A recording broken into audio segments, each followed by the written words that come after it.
Hello, everybody. This is the start for a new Simul. We'll have background music. This will be making it extra engaging. And let's go. All right, let's do it.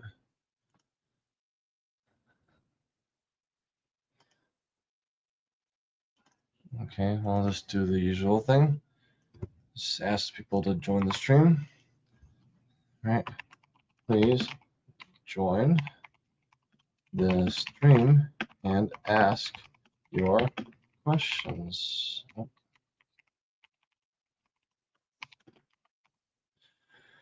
Okay. Okay. Except right now we'll just have the background music. So let's see. Let's see.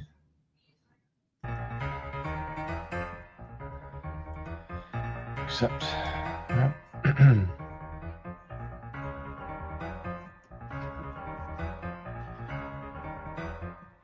So everybody has questions, you can ask in the chat. So that'll be fun to have you guys talk to me in the stream. And yeah, this is the first stream for a while that we're gonna have background music. So I'll make sure that let me know if there's a background music is overpowering my voice. So let's see if I can turn it down a little bit. So the volume of the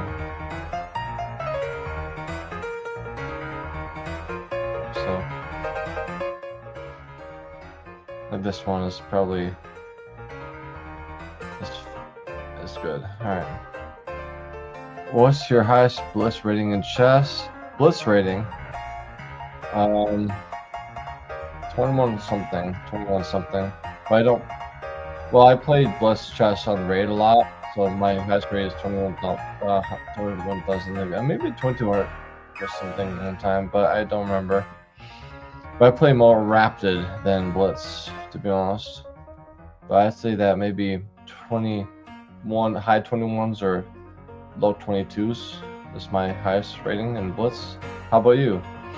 How's your? Hey, how are you doing? I'm doing well, very well. So how are you doing today? So I tried to do like background music today, and hopefully you guys enjoy it.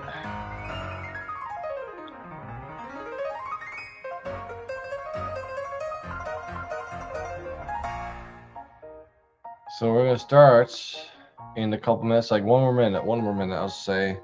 Okay. 1 more minute to start. So just making sure people know that 1 more minute until the time will start. So yeah, you gotta join now because you can't join late. That's how it goes.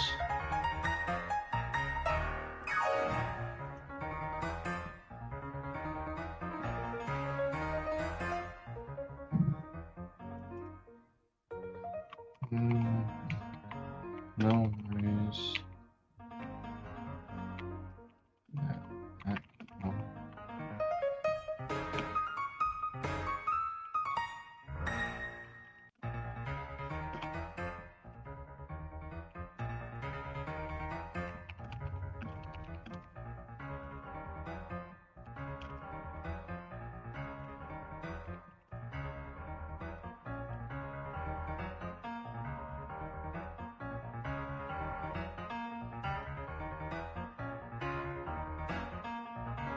Yep.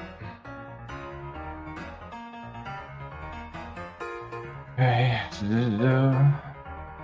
This is why quit after 22 hours? No, my rating dropped.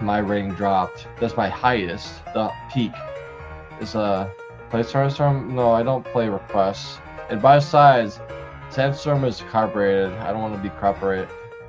So I don't know, like if I do Sandstorm, then it like a model version or like a speed up version of Sandstorm, but I have to do that first. Do you learn a lot of chess player? Of course. I was teaching students all the time. I learn things I need to learn to teach some people, and especially I'm doing a big all middle game let's say offer.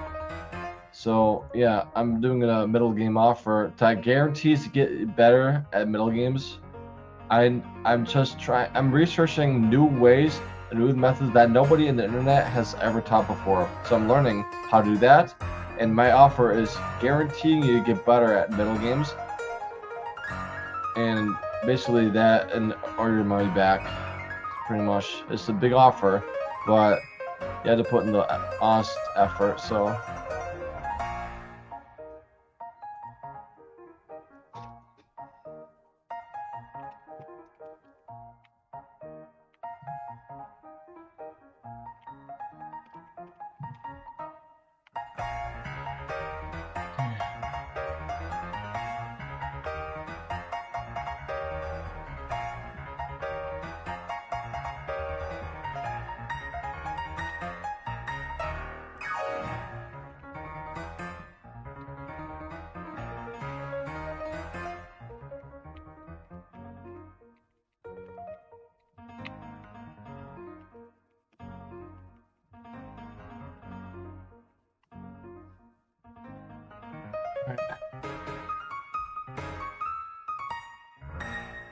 I mean, earning, not learning. Oh, I thought it said earn.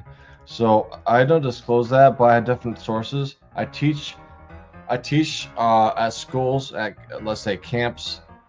I sell courses. I earn YouTube AdSense.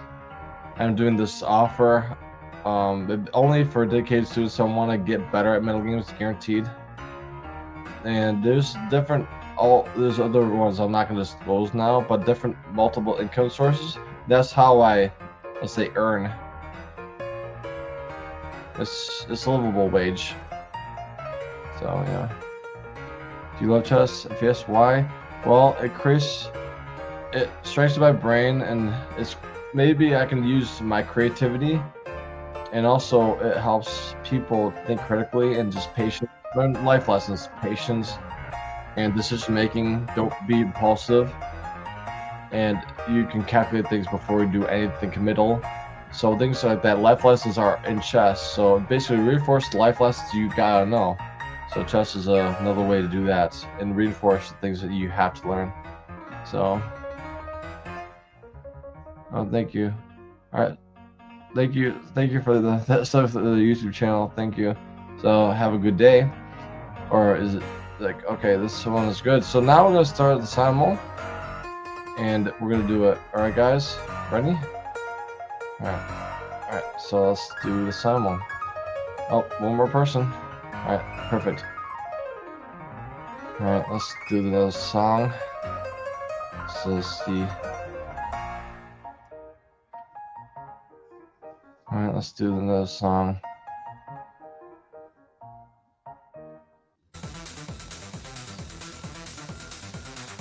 Okay. All right, let's have fun, guys. Good luck, and let's have fun. All right. Have a good game.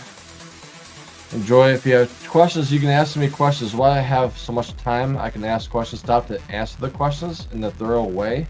So I'm not going to be lazy at answering the questions. So put your question in the YouTube chat or Twitch chat, and I'll answer them all. This would be the goal today.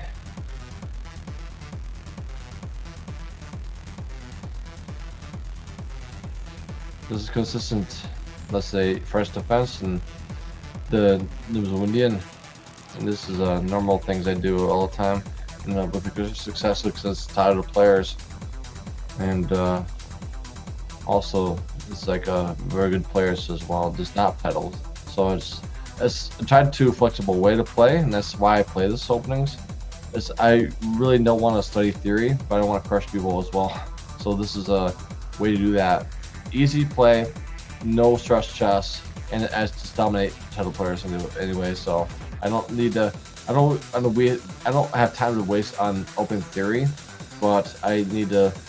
I'm focused on teaching people than learning reams of theory and memorizing them. That's like pointless to me. So yeah, that's that. So okay, kind of classic music. I have a playlist. I changed the music. You play the Blaster Chess? Yes. How you learn it? Basically, you gotta learn how to think in your head and know the position. in your head.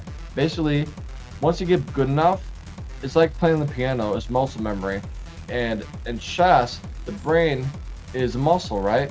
So if you remember where the pieces are, it's basically in your mind. Oh, the pieces go there, and that is that. All right. So you're gonna make sure that we have all the pieces memorized and don't do anything silly like that. Okay. So let's see, default. Let's go back to the let's see. So microphone.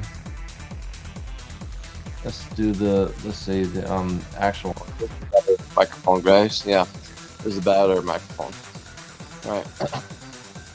And so the Catalan, I have a good success with Catalan. Okay, D5, no draws in move 2. It's point of Simul, we're gonna quit the game. Nibs Winian. Alright, this is G3. Alright, this is D4. Now it's C5. This one is gonna be Queen B6, attack B2, D5. And if you have any questions, guys, put in the chat. I'm here to answer your questions as well as try to win every game. Win every game is the goal, and also answer questions at the same time. So we're gonna have interaction in this game. So E4, getting this E4, D4 pawn duo is great. And then this is D5, and this is Bishop B2, defending against this discovery attack. And if you guys have any questions, please don't be shy to ask questions. And this is part of the Simul, to ask questions to me, get your answers.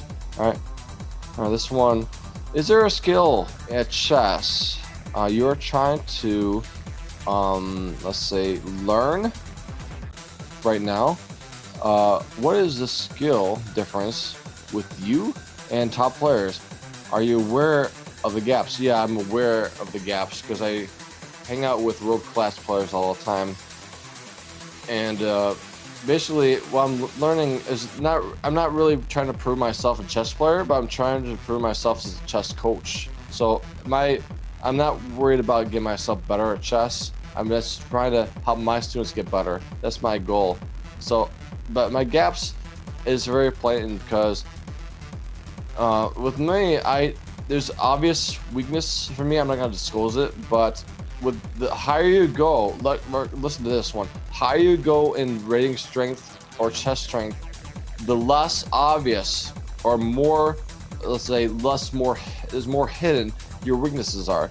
And my weaknesses are obvious compared to the top players. The top players don't. Basically, it seems like they have no weakness, and you can see that same thing higher you go up. And I talked to Ruslan Parmaria, former FIDE world champion, and I told him, like, what's the difference between you and another, like, 2500 GM, like, newly minted GM? And he says, look at the Ricky Vic Open. The GMs are 2500. They're not ambitious. They go do good risk assessment. They want to draw against the higher rated GMs to 2500, and they don't play ambitiously. But the top players know how to risk assessment the best way possible. That's why they're the top. If they can just manage what's this good or not, and they go for the right things, the good call, depending on the position. Whereas the GMs, the newly minted or 2500, they don't have that. They have the technical skills, endgame skills, yeah, sure, but they don't have risk assessment. They don't have the intuition as good as the top player of all players. They just be lazy. It's really lazy compared to the top level players, and it's really shocking to see that. But the top level players, they're at the peak performance of where they basically are. They are the perfect. Basically, you can say trying to be perfect as human possible. A risk assessment. So that's the difference between GMs and me. It's more so the gap is really wider. So what's your favorite opening? The French defense. The French defense, E4, E6 is my favorite opening, both colors. The French I know because I learned from Wesley So himself, and my opening is inspired by because I have a one-on-one lesson with him, and I just fall in love with him. And also I beat title players a lot with French defense. As black, I win against FIDE Masters and IMs and GMs with the French defense. So yeah, I beat a GM recently, Eugene Perlstein, in the French defense as a GM. So he's a good player. but he was in my comfort zone. So that was his first biggest mistake. He was playing my things that I know better than him. If you know an opening better than your opponent, especially GM, doesn't matter. Then you're playing on your home turf, and they're gonna have to really play hard because you're basically your 2500 opening level or plus. You gotta actually try hard. You're playing normal national master. You're gonna play against, let's say, his favorite opening. He knows back and forward, and you gotta do really good chess, or else you're gonna be. He lost the game. Simply as that. So this one, nice to 6. All right, bye. Thank you for Revenge of the Rook. Nice to see you, but hopefully you have a good day. All right. What do you think of the Benoni defense? For me, it's not my cup of tea. I know that some people like it, but I don't like it myself. It's not a bad opening, but I never like to play the Benoni myself, simply because there's a lot of, let's say, blatant weaknesses and the space disadvantage. Unless, if you play the Czech Benoni, that is actually an opening. That d4, c5, d5, e5, that is actually an ambitious one, where the engine says white is +1, but then eventually later on it's equal. The computers don't understand the Czech Benoni. So again, basically you got to play really well, but if you play really well, given that you play the really well game, then you'll be equal. But you got to get there first. You don't do it automatically, but it's like if you just do good opening game, then you'll be able to, let's say, be equal. So that's basically how it goes. So let's change the music a little bit. So let's do back to this one. All right. All right. In the 20th century, chess, our top chess players playing computer lines up to middle game. What are your thoughts? Do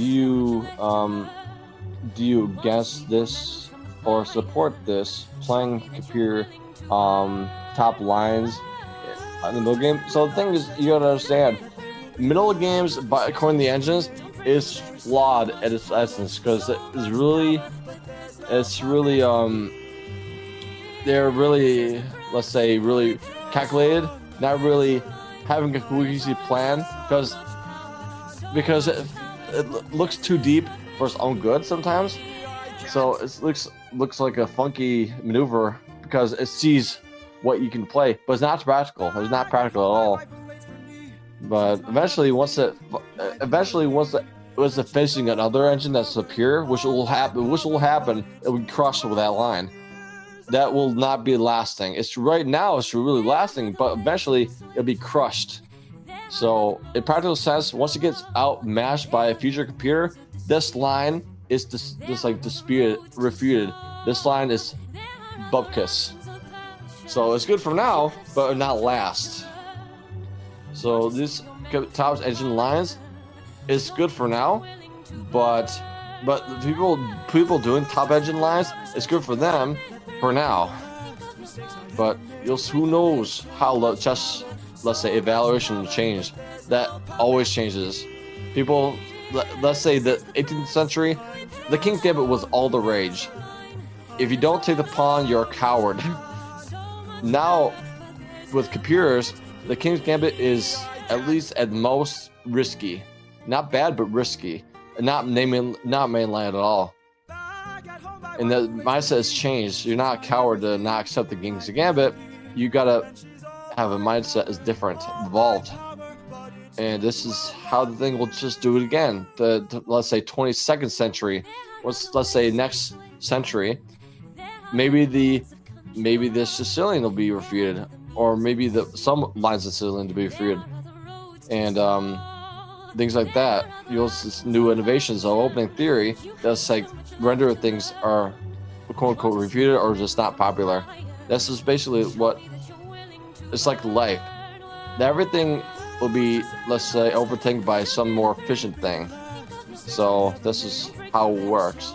Life is that way, and that will be the way it'll be in chess. So yeah, b6. Alright, this one.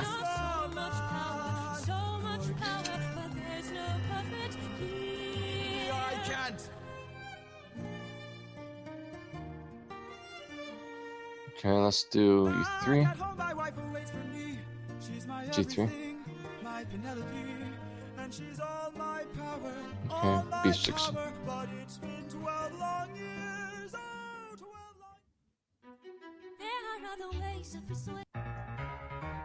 Let's go that as this one. Alright, castles.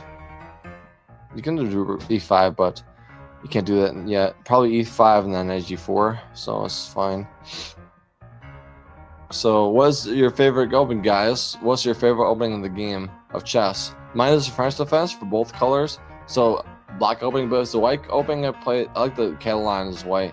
So, what is your guys' favorite opening of all time? For white or black, or maybe both? So, I'm curious to hear what you guys have your favorite as. Bishop b7. Okay, this one. Oh, this one. Knight f6. I'm not gonna go in the gambit that like just vibes is just recommended people nowadays. Is there any difference in your coaching compared to other coaches? How effective is it? It's very effective because a lot of, let's say, a lot of coaches ask me, how do you get so much students? Basically, I have a whole series of, let's say, different students of all ages, different graphics of where they live and skill levels. They all say the same thing, that they have fundamentally, let's say, improved in their chess. Basically, I focus on the weaknesses, ensures the weaknesses exchanged, and that is basically like that. And if I do that, just get rid of the blatant weakness, then you can see naturally your rating will skyrocket because the weakness is not a weakness anymore, and you basically overall improve as a player. So more coaches like to puff themselves up because I'm a champion. So doesn't that have anything to do with teaching?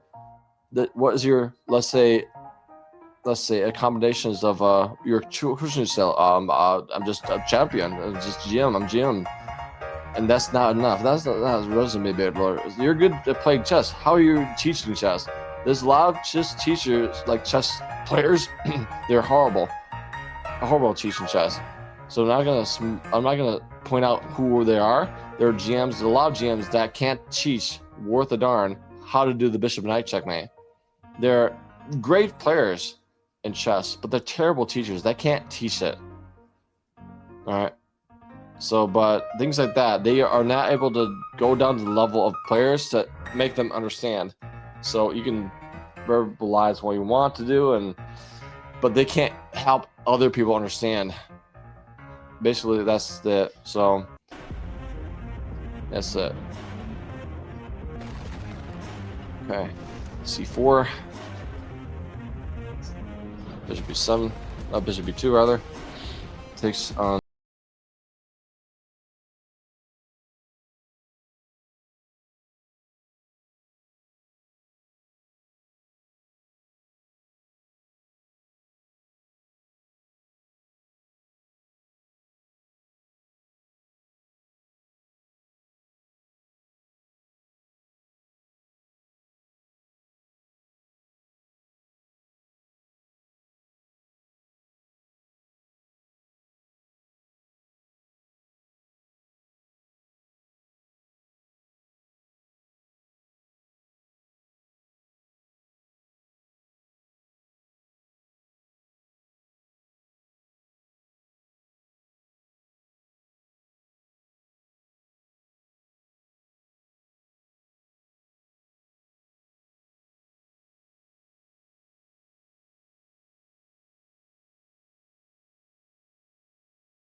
Saying you don't have different results. Something has to change in order to see progress. what to change. You got to look at your games deeply and say, what is the common factor that you lose by? Tactical blunder, you don't think I had enough, you don't have plans that are really good, you play poorly at games. There's many multiple factors. They can't play the middle games, they can't play openings, they can't play the end games, they can't do strategy, things like that. You gotta look at the games. The games are the biggest clue what you need to work on next. And if you don't know where to go, this is where a coach happens to help you. So identify, looking over games, what you need to work on, what you need to drill, and put in your, let's say, muscle memory that you don't do that again. Don't do that mistake again. So that way you can improve and get over that plateau. So if it's hard to know how to get to the plateau, that's where our coach comes in and saying, okay, push in the right direction to get even farther. So a lot of people have that problem. They don't know how to get past the plateau. They may need a little help. So that's why the coach is coming in. So can you still, like, yeah, chess, you gotta understand, League chess does not let me choose what game I'd move. It's like, it's only just League chess decides where I get my next game, not me. This League chess does it.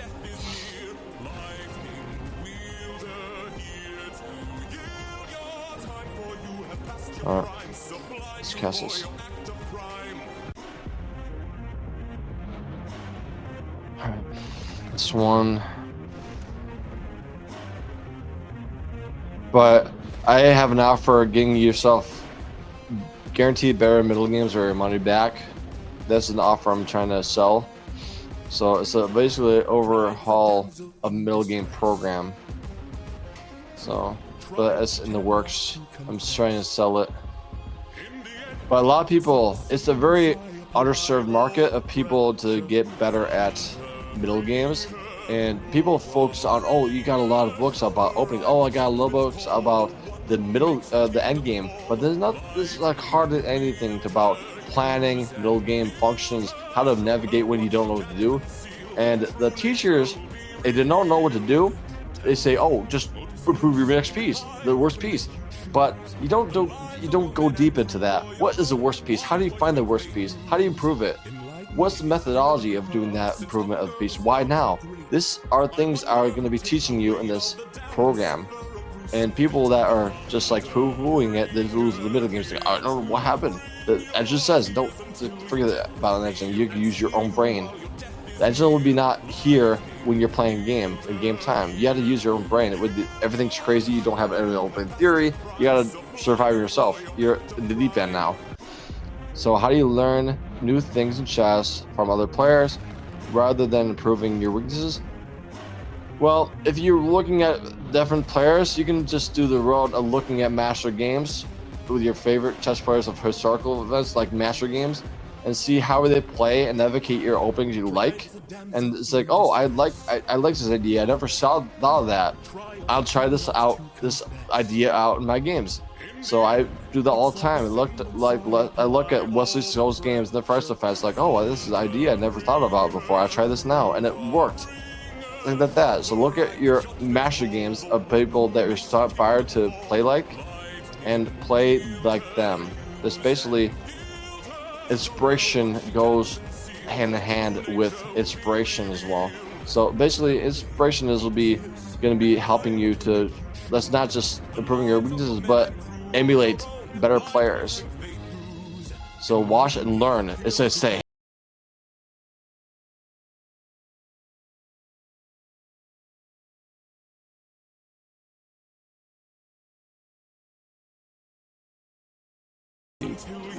Let's do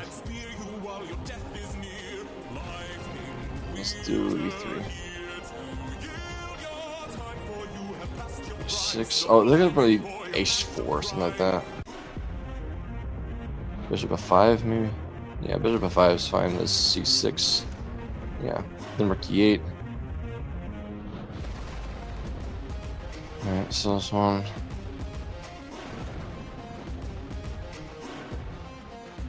Alright, F5? Whoa.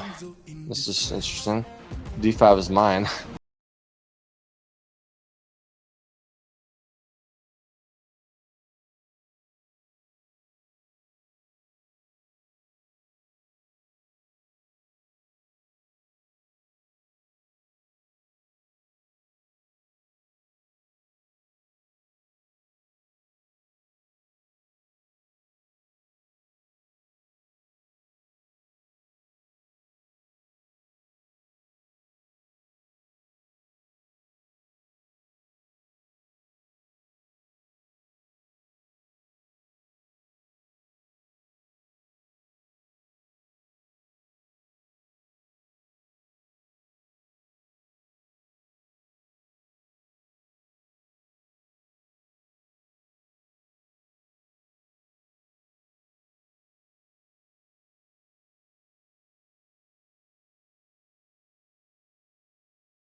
And then F6. Yeah, F5 is great.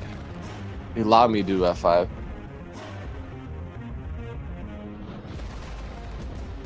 Why the chess remains complex, and even with the larger community, why there's no proper advanced books about chess theory from top chess players.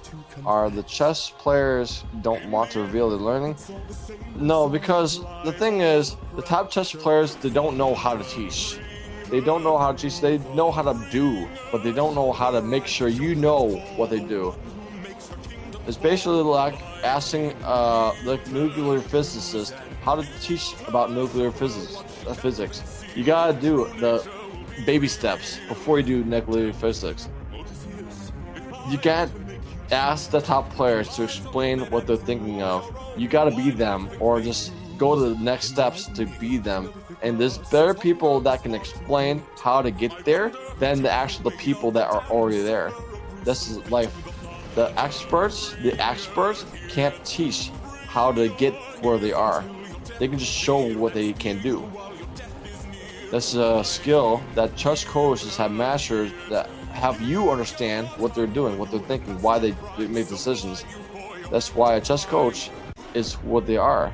They can outclass chess, let's say, grandmasters, and able to explain at a basic level that is understandable and relatable. That's a skill that is not learned, that they don't understand. They don't understand. They know how to understand vast chess concepts, but they can't make you understand. They can't make it you understand. They can understand it, but they can't make you understand it. You know what I mean? That's a skill. You make somebody else know so much that you can actually have them teach other people how to do something. That's the best thing that the top players cannot do. They can't make other people understand and able to have the ability to teach other people to do that thing. Not only teach them how to do it, but able to teach them to teach other people. That's understanding, to able to be teach the thing and the other person understand. That's the true sense of understanding. If you can let other people know what you're thinking, and so much, so good that they can teach other people in that same way and have them understand it at the same level. That is a skill. Top players doesn't mean exactly the same as like top chess coach. That's two different things. Let's go different music. Let's do different music. Let's go back to this one. All right. Irony chess coaches can teach how to reach peak, but they can't reach themselves. But top players can reach peak, but they can't explain how they reach there. Exactly. Chess coaches know the general idea, and let's say they work hand in hand. You know how the top players use seconds? You know how Magnus Carlsen uses seconds in their world championship matches? Why did they need? They're the best players in the world. Why did they need seconds in world championship matches? Ask you that. Why did they need seconds? The seconds are not necessarily their coaches, but their advisors, how to navigate against certain opponents and how to prepare and think about things in the best practical way. In that sense, that they complement each other, that is beyond the top player can do. It goes beyond their understanding. Even though their understanding is really big, maximum, they don't understand everything. But the seconds can actually, let's say, fill in the gaps that they have. They have gaps, but they're really rare, but they can actually filter out the gaps, right? So the teachers can notice the gaps better than the top players can. And that's a compliment in that sense. So they complement each other. They have different skills, but you know what? The top players that can teach, they're the most extraordinary. The most extraordinary people that play chess and teach are the best players. Let's say Vishy Anand. He's the world champion. He's able to actually be a quintessential part of the nation of India. He's one of the rare gems that can do both, be a top player and teach chess. He's able to teach a whole country. and he actually grew to, let's say, be a staple about Indian chess, and this world champion is Indian as well. But that's a rarity. That's a rarity. It's like once in a lifetime, less in a, let's say, holistic part of the game. That's one example. Maybe it's more, but I don't think anybody compares. But I'm not saying that Anand is the best at all. He's not the best player.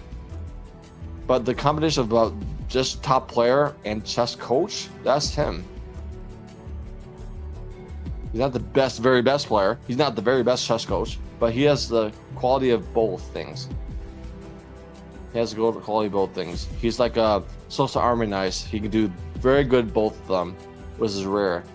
He has that skill.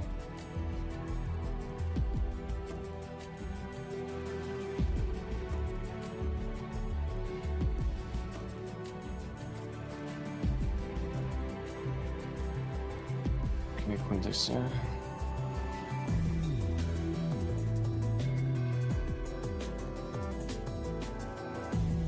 Okay, this one takes the bishop. Okay, this one. No c3. No c3 is fine. You can do queenside castle probably. All right.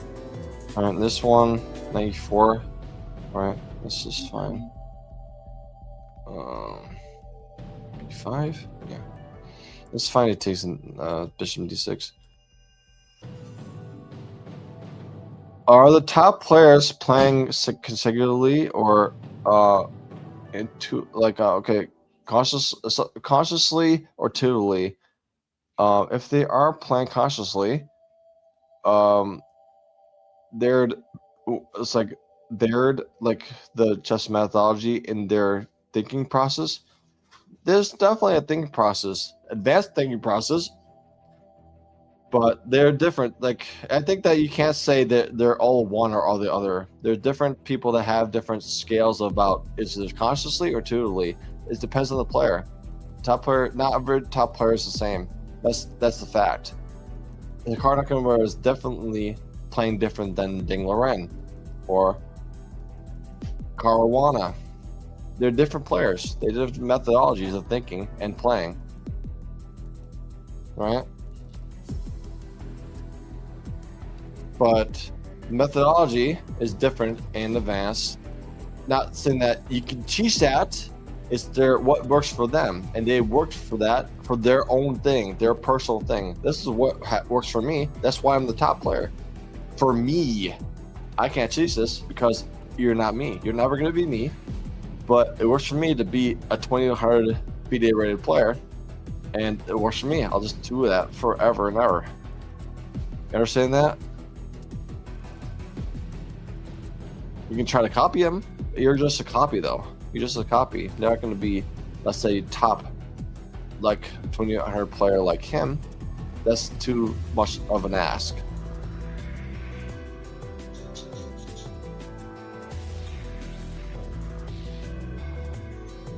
One. Okay, this one. Okay. Queen C. No, he wants to do this one. Let's do B4.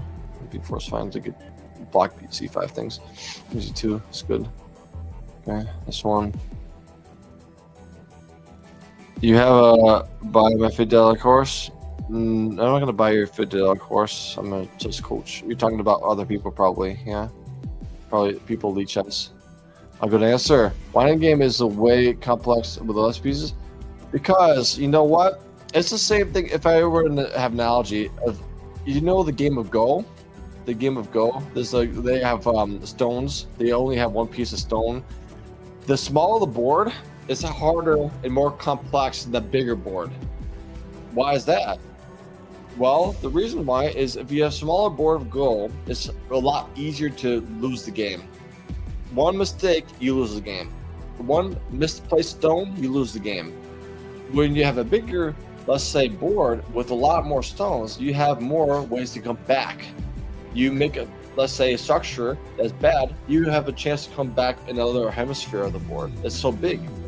then you have more chances to come back. But the smaller board, you have no chance to come back because it's like you decide to win or lose. It's like tic-tac-toe. You have to place the right X and the right score, or else you lose. In chess and games, you have little room to, let's say, if you're winning, to stick winning. It's basically win, lose, draw. This is the end game now. You got to be precise, or else you lose your chance to win, or you lose your chance to hold your draw, or you lose your chance to come back. The same thing. Less pieces. Look at this way. This is a comparison. Less pieces, less chances to come back. Less chances to get it right. The margin of error is small, which meaning there's a lot less ways to make a mistake and just be okay with it. If you have more pieces, you have more chances. Okay, I lost. Oh, I blundered a pawn. I'm not going to resign now. I have more pieces to, let's say, bigger pieces to do, and a lot more pieces to do things. You can do more things. But you have only a few pieces. The game's decided right now. So you got to decide if you're going to win or lose or draw. That's how it works. It's interesting how you think about it, but less pieces, less chances to come back, bounce back, and survive. That's how chess works. So queen c2. Yeah, I'll do this one.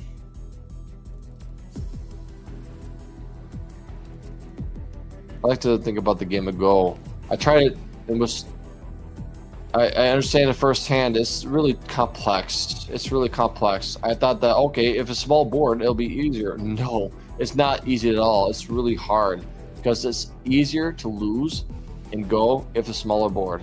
I didn't understand that until it played. When you have a big game and you lose, you gotta understand it because it's so complex. It's very subtle how you lost. It's so deep. You gotta know what you did, let's say 10 moves ago. That commitment was bad because it was bad. Why is bad? Well, you gotta do research. You gotta know why that placement of a stone structure was bad. It's like, I don't understand Go, but I can just imagine that it's like that. It's like in chess, pawn structure. The pawn structure was not appropriate in that position. That pawn push was not appropriate in that position. That pawn break was not appropriate in that position. That position was calling for something else, right? Things like that. I'm just trying to relate that to chess terms. Committal of things. Basically, Go is the game of commitments. If you do the wrong commitment, the right time, you're gonna pay for it. You're gonna pay for it though. So, but yeah. So let's see. But I enjoy the questions. Keep it coming, guys. Let's do F6. Okay, he goes this way.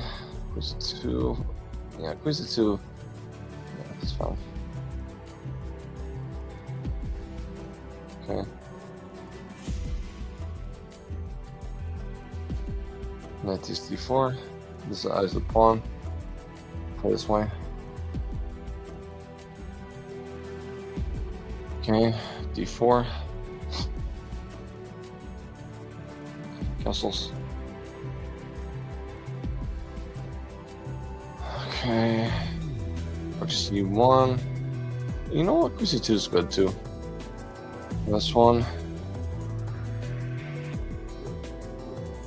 6. The block gives you 5 things. Good answer. You're right. I play Go. I'm a beginner. Chess pieces have more paths to choose, only if new paths leads to a win. Other paths lead to loss. It's about identifying the correct path. Exactly right. That's what basically I'm saying. In chess, answering it correctly, what you wanted to say, why is chess endgame so difficult? Why is it so complex? Well, you have fewer chances to make a mistake. Just like Go. The less things you can do, less chances to come back. Basically, your options are few, and the options to come back are few too. Doesn't mean it's easy. This means you have less to do, less things to, let's say, have a comeback. There's no comebacks. You either win, lose, or draw. right now, definitively. There's no, like, maybe I can go back. It's like, you definitely know if you're winning, losing, or drawing. You gotta be direct. That's how chess works. And with the end games, for sure. So I'll do rook d1. Nope. Put the pawn. Okay, c5. This one. He wants to do, what's he want to do? b5, knight e5. Probably knight e5, but I don't see the point. Put pressure. I just do. Yes, fine. It's fine to me. Okay, I don't want to pressure. What do you think the complex aspect in chess? What do you think the complex aspect in chess? Like complex aspects in chess, like like hard things to learn? Is that you're asking? What hard things to learn in chess?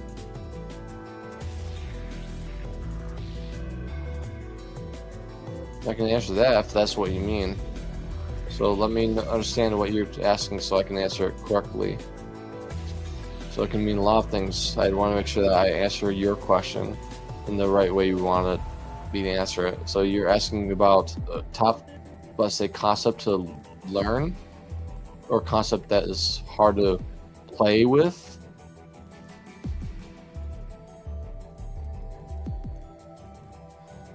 No, something which is very hard for all players to face. Well, finding defensive resources. When you're attacked really aggressively by an opponent that has a lot of pieces, you gotta be precise. The ability to perfectly defend against a big attack, that resourcefulness is something that has to be learned and approved. Even the top chess players don't know how to defend against the biggest, strongest attackers. They just fold. If Magnus Carlsen comes at you with a big attack front, they just fold.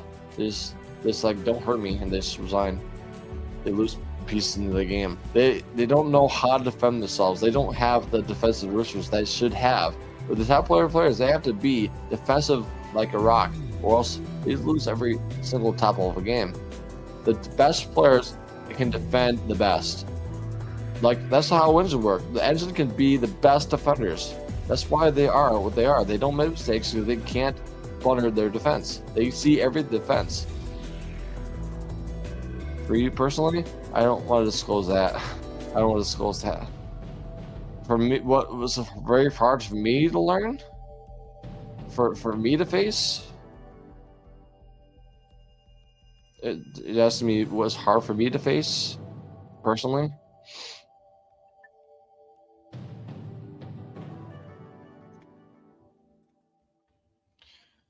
Let me think about that. What's personally hard for me to face?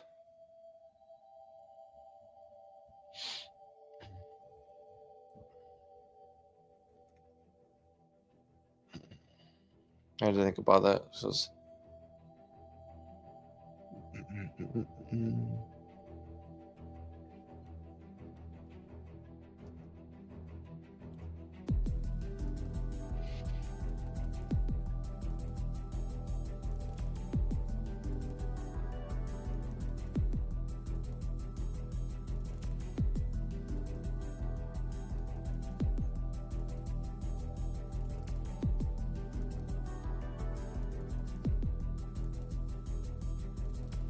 Yes, maybe 6.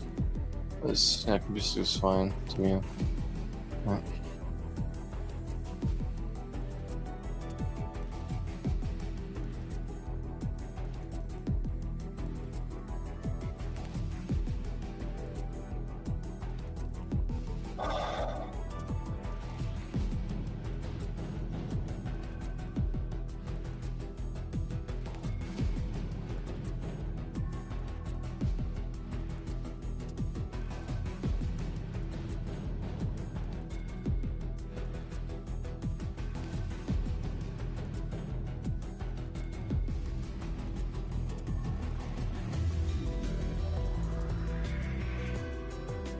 Fucking F4 produce.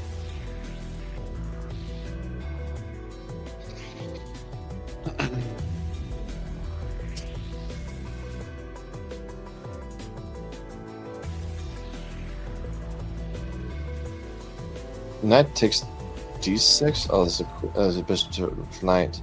It's great. It's fine to me. In there.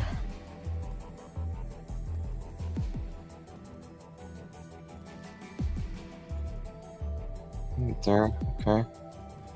Queen e2, taking the b5, a6 pawn. So he has to do his concessions somewhere. It's good for me. Okay, this way. Alright. Wait. Take this one, tempo on the queen? What's the point of this? What's the point of this? I just want a pawn with the king in the middle, and Marquis is coming in.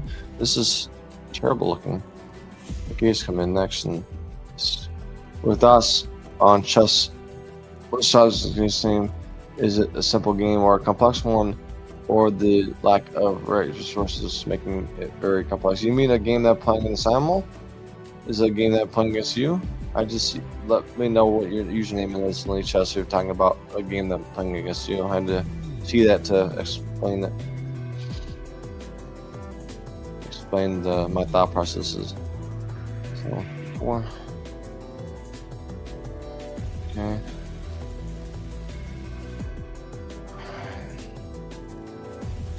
H4.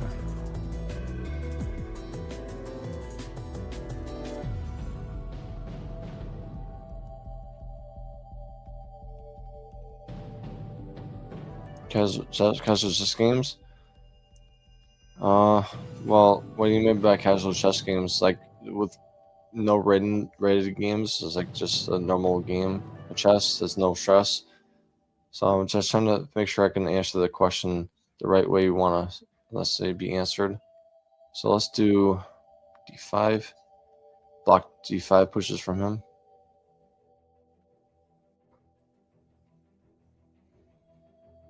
F4 is a fork. Is that the best move? Looks really good to me. That's just one piece.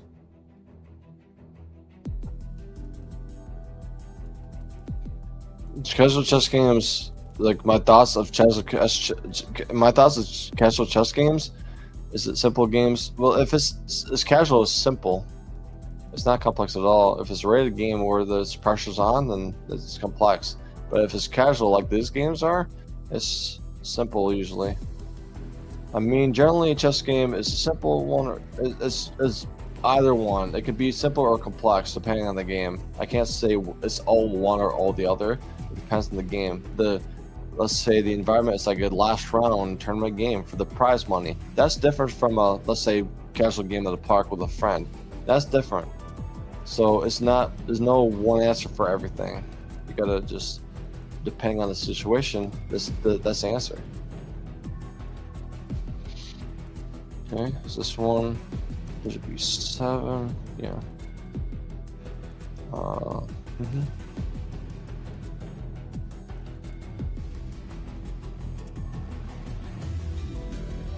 Next one.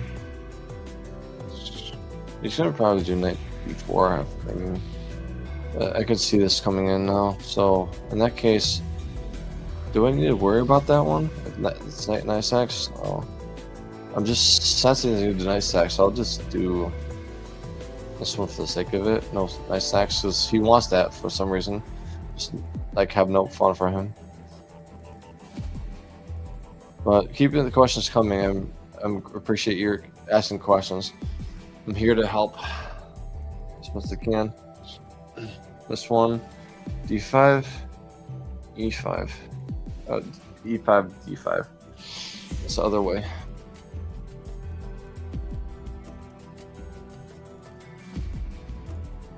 Okay, goes this way. Bishop e7. Developing the bishop this way. Okay.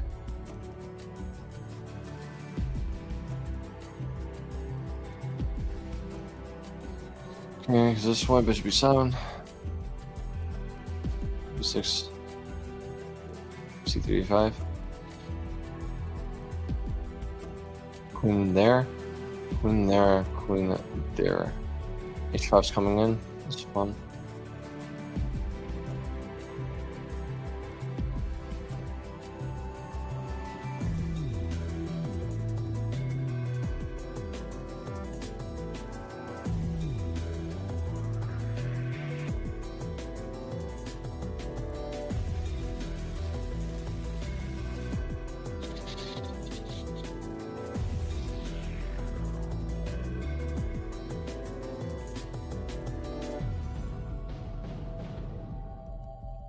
Yeah, 5.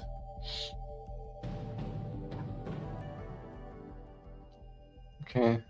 25 looks good to me. 25 is really good for me because I can blockade this pawn with knight. Nice or best blockaders, by the way, guys. How do you manage time trouble? When the time is about to end, how do you play in such moments?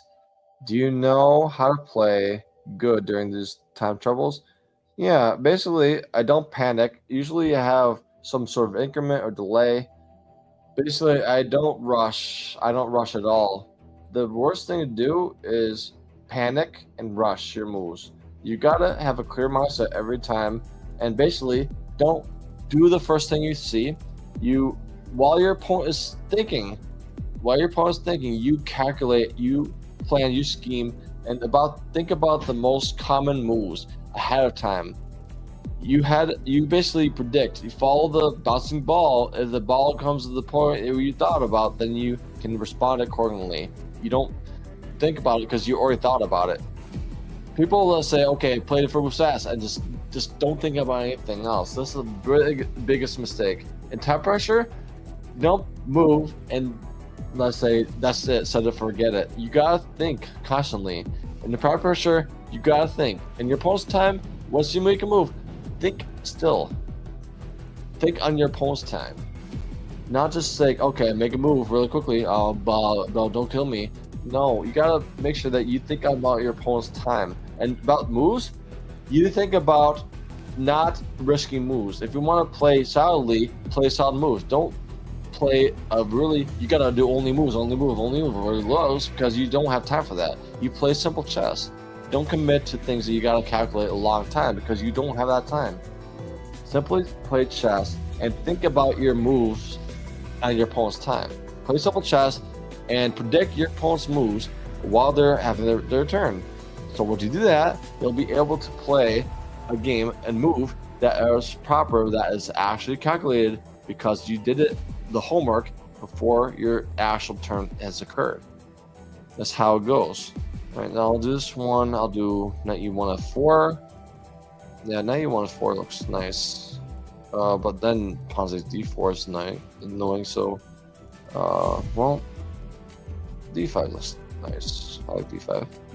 It's bishop b7 is, well, the rook on the 8 is still there, and the queen e2 is there. Let's figure out. But do you think playing normal moves reduces the quality of the moves and gives advantage to your opponent? Think about it this way.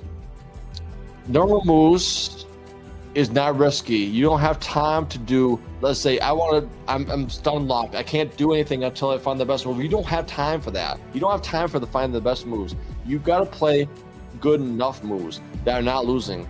Just play good enough moves that are not too risky. You don't have time for calculating, oh, I need to do the best move. Oh, I'm lost in time.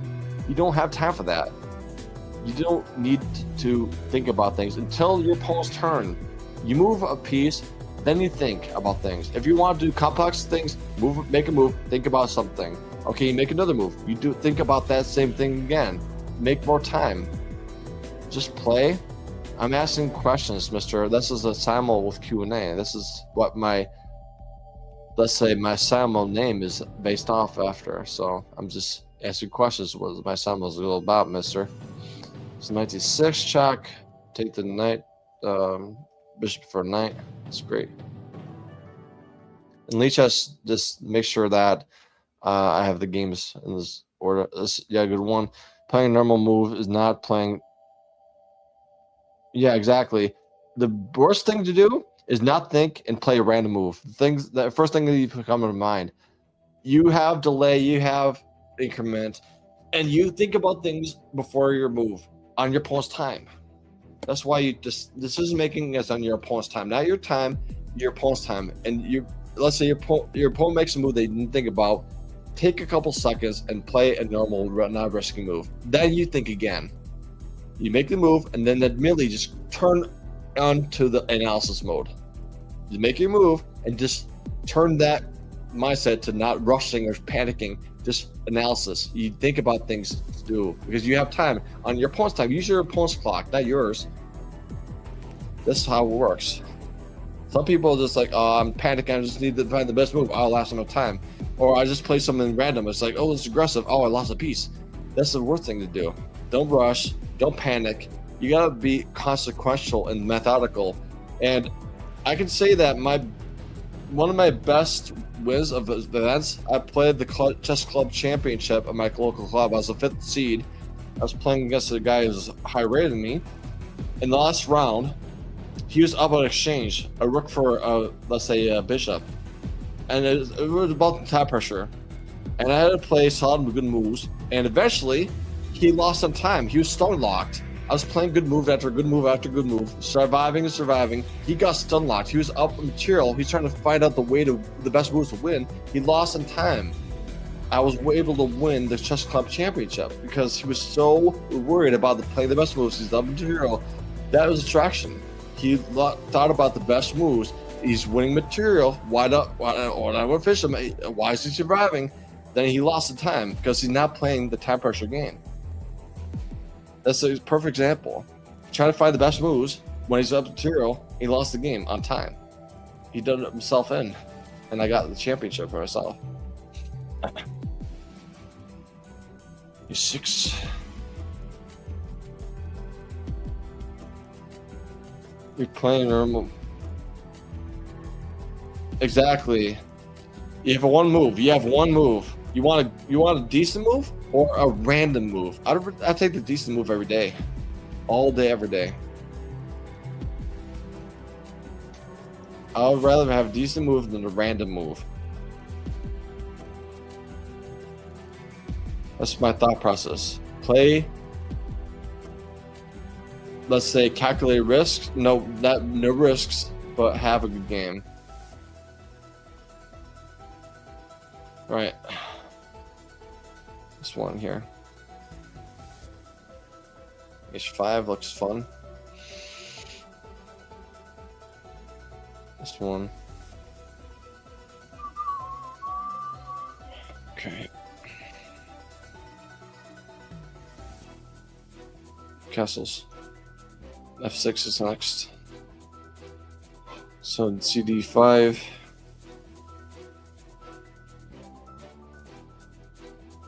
Okay, this one.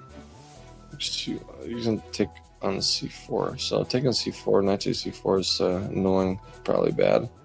It's definitely bad. Knight A3. Knight A3 takes there. Knight takes there, knight takes there, knight takes there. This is the C pawn is, this is gonna be met by something like this or that. This is a critical position. What to do here? Knight A3 is probably the move, but I don't like it. What else is there? What else is there? Decent move is better than, yeah, it's like I'm trying to figure out what to do here. So I have time for this one, so I'm just like calculating. What is the way to defensive resource? This is what I'm talking about. This like the hardest thing to learn and like for every level is defensive resources. I'm starting to be lost losing pawn or like a exchange. How to defend myself? Like you gotta find the defense. White to move and find the defense. You're gonna lose a pawn if you don't, or if you're losing a piece if you don't. You gotta find it. You gotta precise defense, or you lose. This is what I know. Because if I do this one, rook c8, the same thing. This is the same problem. Rook c8 is attacking this things.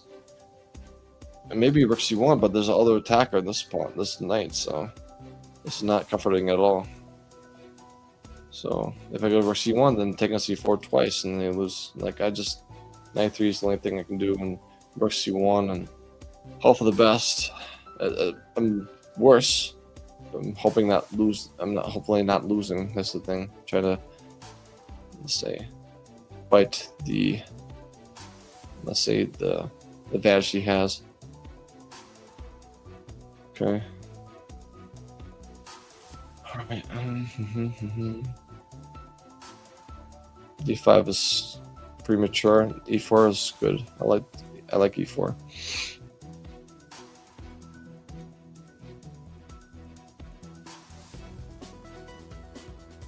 Okay. Me too. Me too. Me too. And then C1, C1. Do you have any quote of your own about chess? My quote of my own about chess? Alright, my quote for chess, especially tactics, always go for more. Always go for more.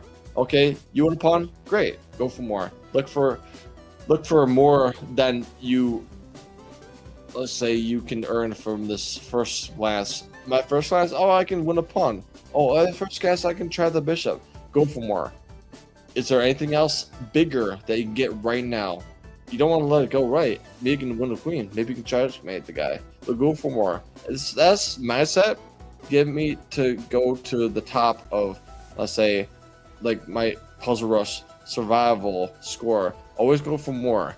Things like they always do that in the 70s range. They always like, oh, shiny object, take the free piece. And it's not the best move. The best move is going for more. There's actually a mate and couple moves that you missed. So basically, my quote is always go for more. Always go for more. If you look for, it's basically coinciding with the Manuel Lasker quote that he said. It says, if you see a good move, look for a better one. My quote is something like that, to effect that always go for more. There's always a shinier object than that one you think about the first time. Maybe there's something that is even better, more crucial.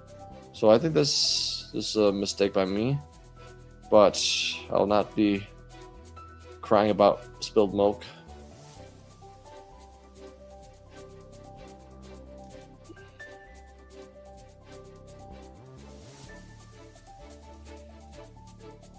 Okay, this one is 6.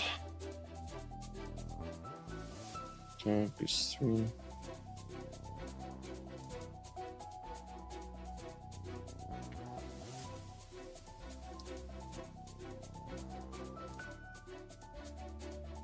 Okay, feet.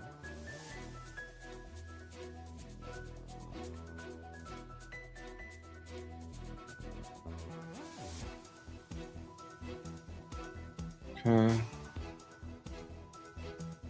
Let's see how the Simul's going. I have a lot of games. 9 wins, 17 games to go. This is like okay. I'm not as far as I thought it was. There's still a lot of games to go. But I'm still having fun answering questions while I'm playing.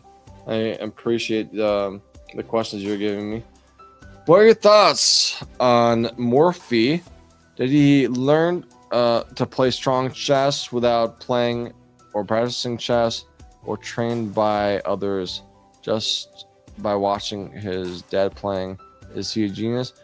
I'm not the best person to ask that. I don't study Morphe much. He's a talented player. Look at it this way. He's a talented player. With that talent comes to a skill that nobody else can match in his the 1800s, the years. That he was able to be so good that he got, I think, essentially bored. There's nobody challenging. So, but how he got that way, talent and just vigor to play really hard. Probably he's a big studier and just puts in the hours and drills to get next level. And the next level was the top level. So yeah, that was Morphe. I'm not the best player to ask that question. There's probably a lot of people that can ask that better than I. I don't know much about the history of Morphe than others. I can admit that. But I recommend you ask other people that are really, they know better about Morphe's history, which is probably extensive. So I don't know pretty much anything about it. Just the fact that he's a really talented player. Was a favorite player of all time? Capablanca.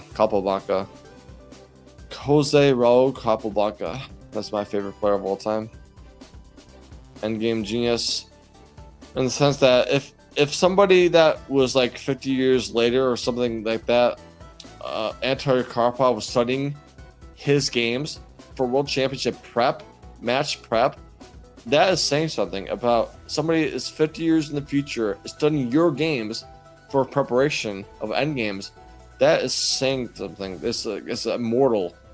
it's immortal chess. If somebody 15 years in the future is looking at your games, your inspiration, ideas, notes, and games, 50 years later, that is immortal. That's invaluable.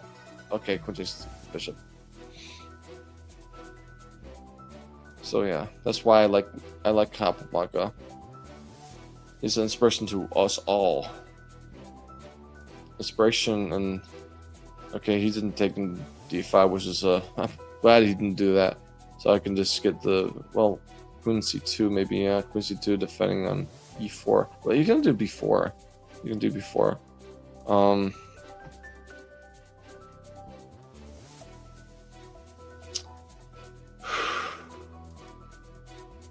You also go b4. Okay, let's think about this one. Who's your favorite player, Mister? Who's your favorite player? If I were to ask, probably Morphe. I'm guessing, maybe Morphe. I'm just guessing. But yeah, mine is Capablanca because his games are immortal. His is teaching people today end games 100 years plus later. True. So end game, no one imagined to study about it. I wonder, is there any player who studied middle game? I'm not sure. You could say that maybe Nimzovich. There's my system Nimzovich. You could say that maybe Nimzovich is one of those people of middle game players. So you can say that maybe Nimzovich. So that's my first thing I got in mind. Like my system, Nimzovich talks about is like a positional chess concept. So that's my first thing that starts like come to mind. Okay, middle games. Oh, maybe Nimzovich. My system is all things that are credible and people use that like as a Bible today. So it's inspirational in that way. People are really big Nimzovich fans. Okay, per Morphe Bobby players, it's a romantic era. Yeah, exactly. Pure talent, pure hard work, grit, and the ability to overcome obstacles. But of course, with Morphe, there's no obstacles to overcome. He is the obstacle to overcome.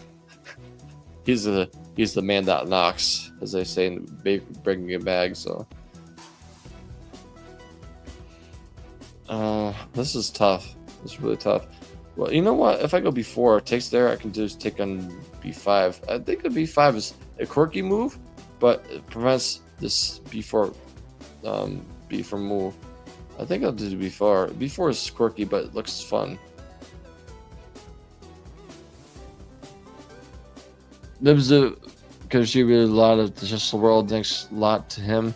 I understand the middle game. Yeah, exactly. So that's my take of who's middle game inspiration that people still have today. Nimzovich. Okay. This looks. Okay, king there. Whoa, that's dangerous. I sense the danger. This one is like resigning now. This one resigning, coming in. I can see resigning here. A4, A5, taking B6. That's resigning, baby. I get the double on the A file, taking a B6. What more you'd want? I was expected to resign for him in a couple moves. This one. Rook C8 to contest the file. Yeah. This one. What? Bishop B6. He's trying to desperately to survive.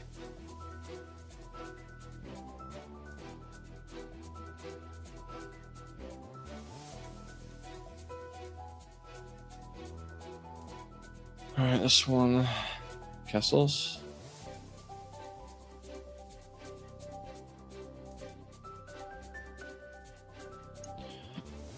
Do you think chess channels will be generated more if encouraged, like which happened in the 1900s, where Russian players written chess books? Yeah, definitely. You know, if you think about it, life always has innovations. Let's say the people in the 1800s don't know the concept of what is the internet. What is the internet? They don't know. They don't want to comprehend the internet. They don't know what that means. But now we do. It's like, oh, it's simply the internet. It connects everybody everywhere. The concept is there because it's generated. I think that maybe 100 years now, there's some concept that we can't conceive about until it happens. I guarantee you that the fact that chess is like life, and the fact that it's always changing, it's always evolving. The theory is always, let's say, adjusting to the times, and that's basically the scientific method. We adjust accordingly to the knowledge we have now. The knowledge will be different and more advanced, then we just adjust accordingly. So we thought we could preconceive that would be just good is not good anymore. There's actually better ways. This is the better way. We have a new approach. There's new capabilities. Maybe there will be ability to, let's say, peer into the minds of people, and having, let's say, aggregate of all the thoughts combined was the best result. I think that like telepathy, you know, going into the minds of people, things like that, telepathy chess, things like that.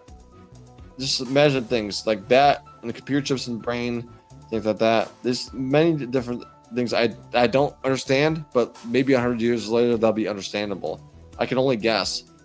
Maybe ability to peer into people's minds, ability to have a computer chip in your brain. This is what my basic knowledge is, that like 100 years ago, looked like I'm looking like a caveman. I just don't know.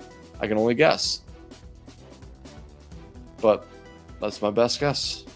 I can admit that as a guess, not a factual, told cold truth that you should accept. That's not the truth. It's a guess. Now this one is going to be Bishop A2, maybe? Yeah, I want to get this C file opened up, and like D5. I want to go this way. This one. The plan is to go this way. D5. Take there. Knight 6 there. Knight 6 there. Pawn 6 there, and then take on C7. So I want to get the bishop out of the way first. So Bishop A2. That's perceiving a plan. Do you set small goals while playing chess based on the position, or aim for a big picture to work on it? Depending on the position, actually. Depending on the position. If it's complex and closed, it's a lot of little baby steps to achieve an overall king goal. I want to get checkmate the king. But first, I need to get my pieces better. How to do that? Identify the worst piece. How to identify the worst piece? I want to make sure that I maneuver the piece that needs to help my position the most right now. There's a bunch of little baby steps combined together that makes the bigger picture. It's not just one big picture. It's basically a lot of building blocks of Lego pieces that build together to make the big thing, the big goal, the thing that you want to get. Right? It's basically playing Legos and chess. You gotta figure out what do you want to go, where do you want to go, and when do you want to go that way. So that's why it's like I don't play this that way. That this knight is gonna be silly as long as my knight is silly. So it'll be equal ground of silliness. Yeah, stays there.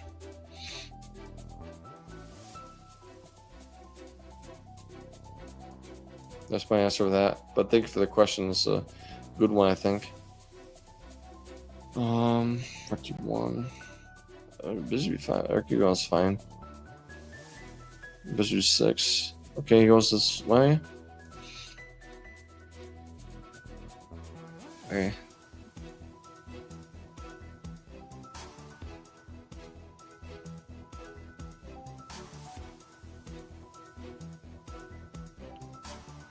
Knight 4, things like that. It's like I wanna block these things though. Queen h5 is annoying. That's true. It's definitely true. What about this one there? I'm just trying to bishops off. Like it makes them useful. This is a poor bishop. Something useful. The bishop's like yeah.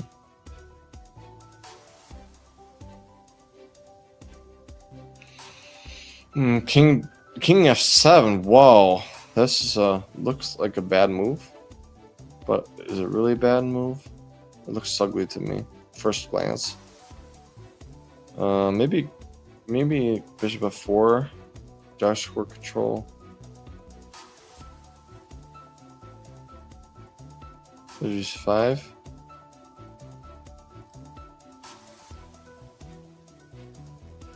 Have you contributed anything to the chess, like a new knowledge of your that you're proud of, some student achievements or other rings? I'm the only person I know in the world that has spent a whole year on one variation, the French Defense Exchange. I've not seen anybody in the world that has studied a variation for a whole year straight. That was me in the Exchange French is Black. How to play the Exchange French is Black against everything. I master everything, response to everything, trying to play for the win is Black. I've never seen anybody do that in the world of chess.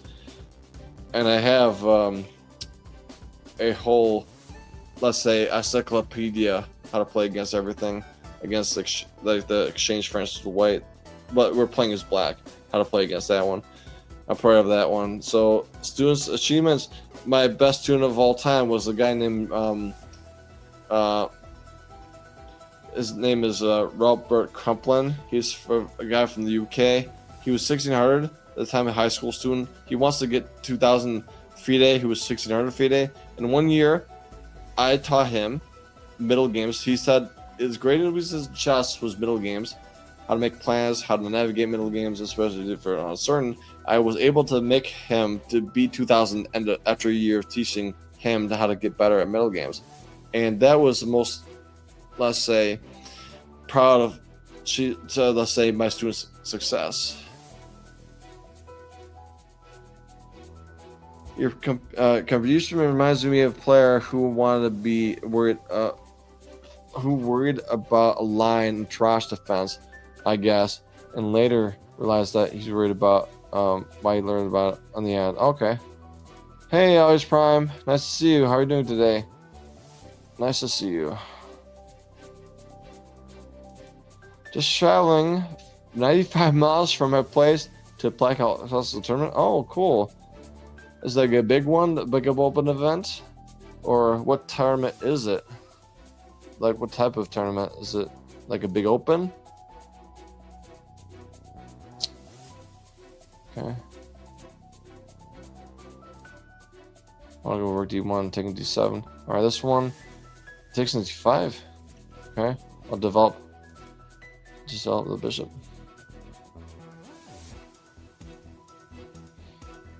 States, okay. So in the States is the big. Okay.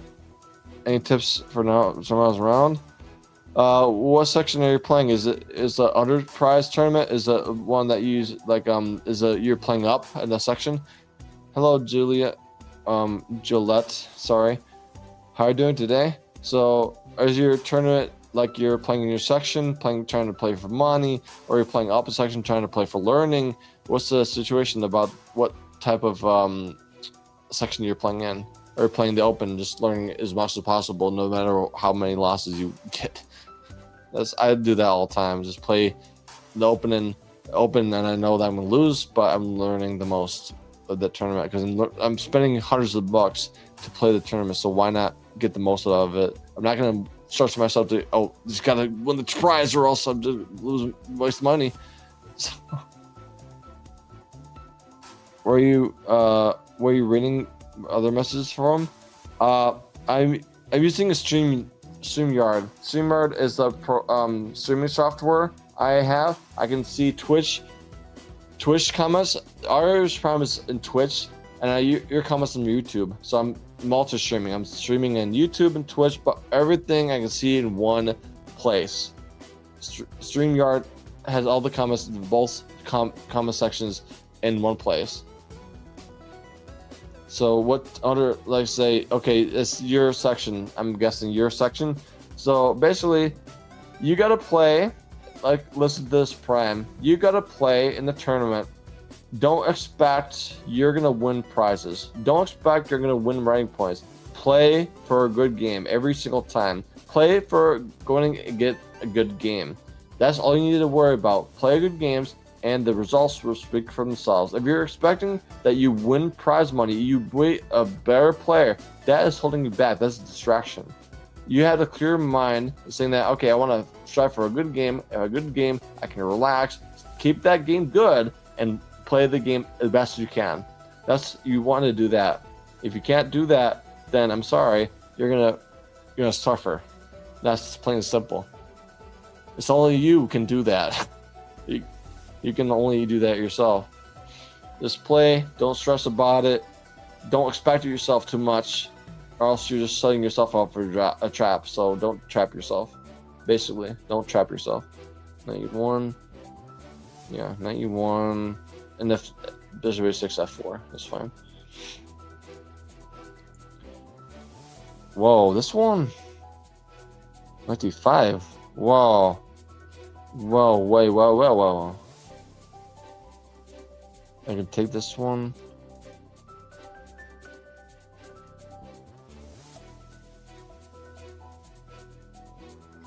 I can take this one, take this one. Knight B5. Take their pawn takes there. Well, if they take there, there's Queen D7 though.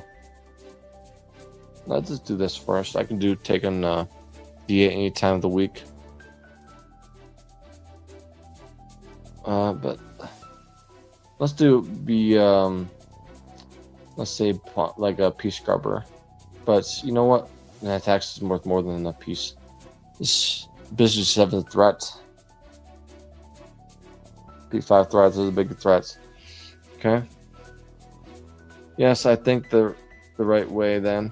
So what is the top 3 factors do you think improves their chess strength and understanding?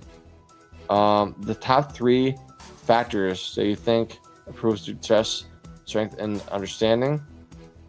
The number one is to ability to choose candidate moves. Choose candidate moves. The best.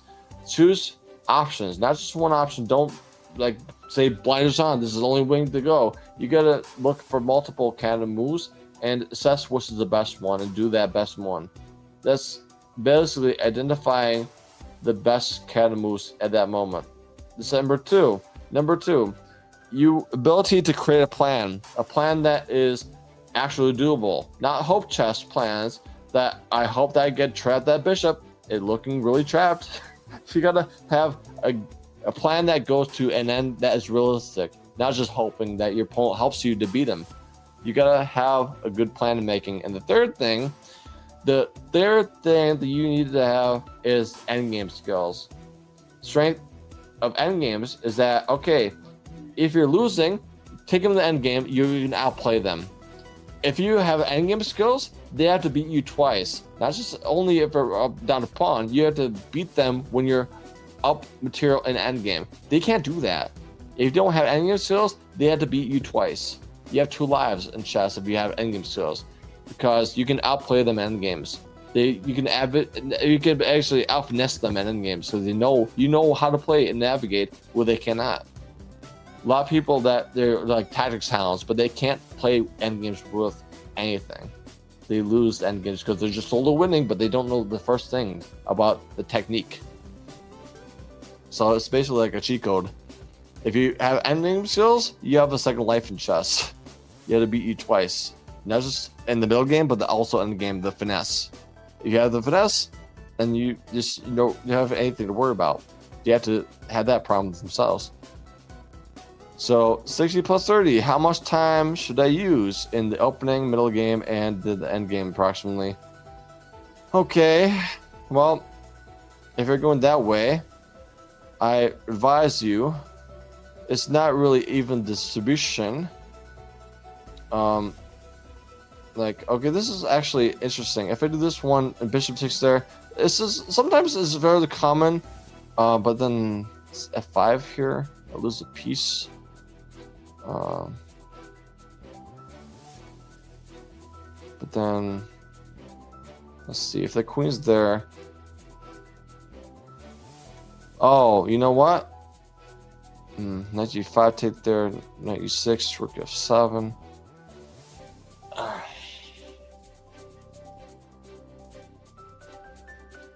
Knight b1, maybe. Knight b1. I lose a pawn, but knight e4. Knight c4 is annoying. That's okay. So as far as time goes, distribution, you should have least amount of time in the opening. Least amount of time in the opening. If you don't know your middle game plans, the opening like structures, then you gotta do that now before the tournament. Have the least amount of time in the opening. The middle game should be moderately, if you were thinking about 60 plus 30, at least get yourself into a good position. And the end game, you have to have plenty of time to finish them off. You're winning for the middle game, a good middle game you set up. Then the end game, you have plenty of time to execute it. You gotta just use the remaining time. Don't get time pressure end game. Have at least, if you're end game, you have at least 30 minutes and you're plus 30. At least 30 minutes plus 30. At least you allow yourself maybe 20 plus 30. Maybe 10 plus 30. Whichever helps you float your boat and to execute it. Basically, you can speed through the opening. If you can't speed through the opening, just don't spend too much time lingering and get to the middle game that you want. Then spend the most time in the middle game. Then you have enough time left over, whatever you have remaining, to execute the end game that's better for you. The middle game is the, let's say, the condiment of a burger that is the one you're buying for, like the cheese, cheeseburger. You want a cheeseburger, you want the cheese and the patty, and the lettuce, potato, onion, pickles. That is the middle game.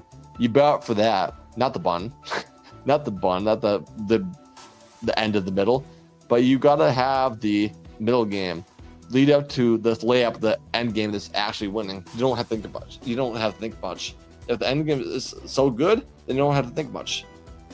Do you read any other non-chess books to improve chess? In the past, I read Jeremy Simul's Amateur's Mind multiple times, but cover to cover. I love that book, Amateur's Mind from Jeremy Simul. Arista Chess, I read it a bit, but Amateur's Mind is the best book. I read multiple times, cover to cover.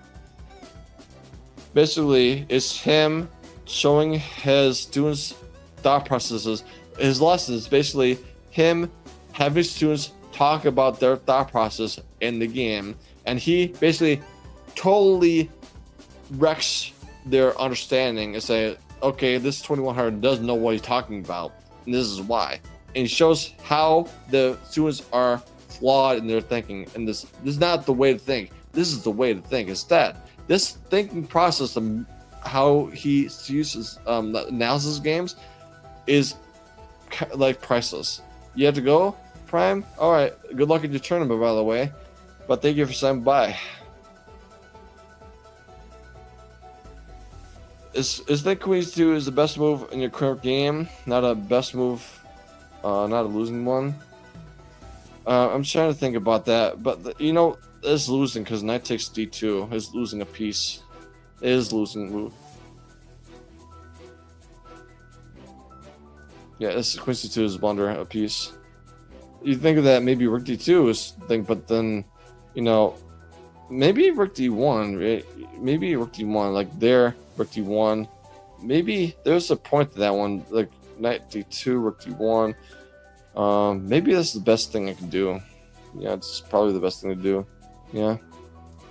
If knight takes d2, then queen takes d2. Then queen takes d2. I didn't think about. I take knight. They take on the d3. We're not a piece. We're sad. We're crying. Not good. So queen c2 is actually just blundering a piece. I thought there was something there, but I didn't think about it. Thought, okay, this is good line. I got complacent. Bishop there. Oh, this rook's gonna be hanging. Rook d8, then f bishop e8. Knight f7 is annoying. Okay. b7 maybe. b7.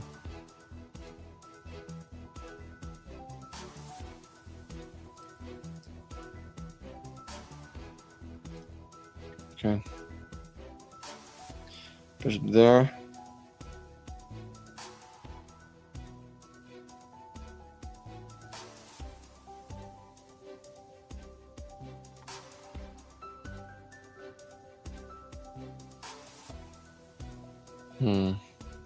Goes this way.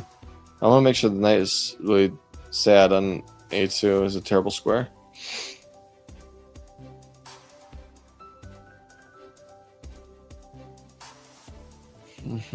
C1. C1's nice. Nope. I want to win every game. I try to win every game. So let's see. We have 16 games to go. We got 10 wins, no losses, no draws. Now the one with the Queen C2 move, I think I can lose that one. Sadly to say. D5, D5. Take there. Knight takes there. Okay, this. Well, we have pieces to this one. D5 looks like a suppressing move. Okay, this one. Right there. Ooh, this one. But you have to take with a pawn, not knight. You know what? If the bishop takes there and then pawn takes there, then this pawn is pinned. Looks like it's glorious. It's glorious. I won h2. Yeah, this is like killer. This is a killer blow. Then taking h2, g4, then when h3 in the sense. Rotation h3 is like killer. Expected resignation. Maybe soon. Alright, it goes this way.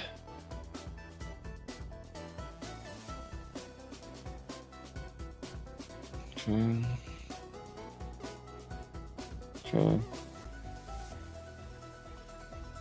Let's see. Okay, this one.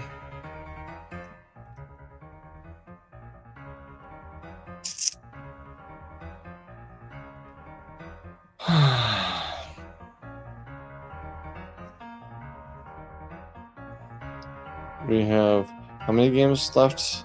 How many games left?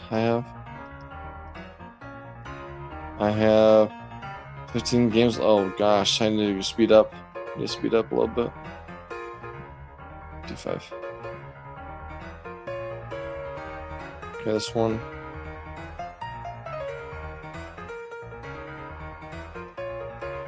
A3 B4. Okay, this one.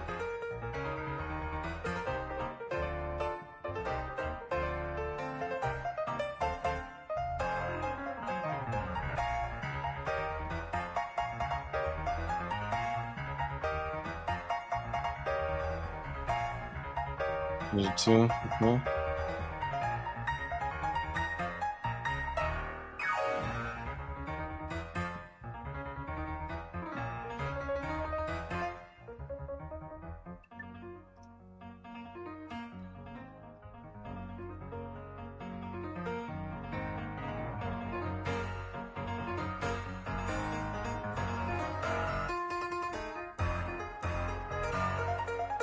Okay. Five. That looks nice.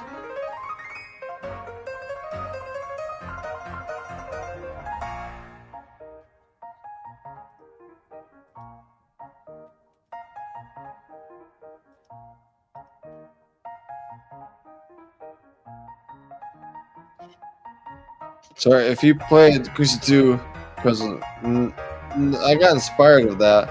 No, I got inspired by that, but I didn't think of it quickly. I didn't think of it thoroughly enough, so.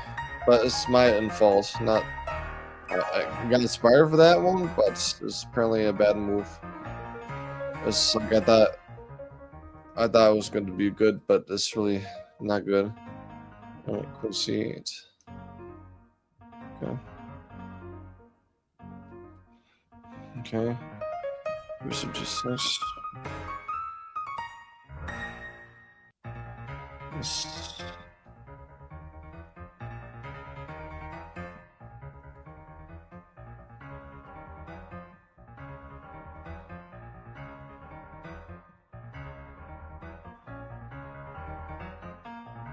Let's get rid of the bishop pair. It's nice for us, at least.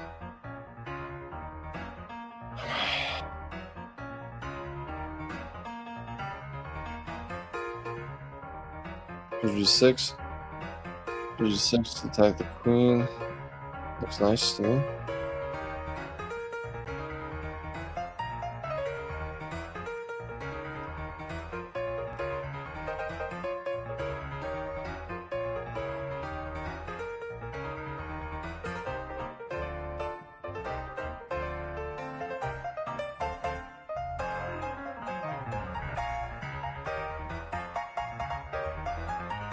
This one. No draw. No draw. Okay. Okay, let's see.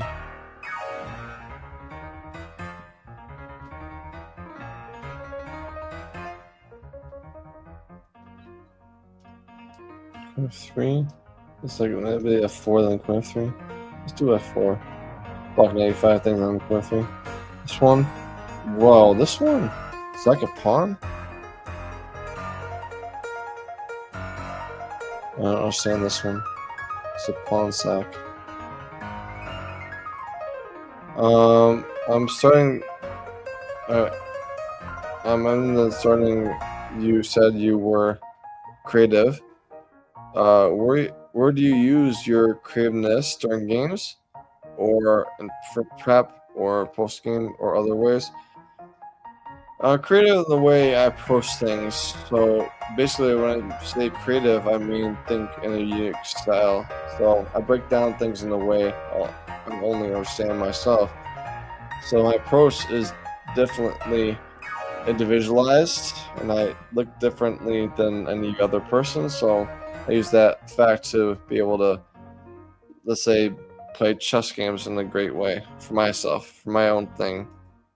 Goes back to the thing that, you know, some chess players are really good at what they do because it only works for them, their individual, let's say, playing style. So that's the same thing. I use my creativity to actually to dominate in my own way. So I just think this one there, knight f5 or knight d5. So that looks good to me. Maybe knight f5 was a better one, so I don't know why I didn't do that. But still, pawn d4 is the thing. So I'm designing this game. I'm designing that game. Alright, this one. Alright.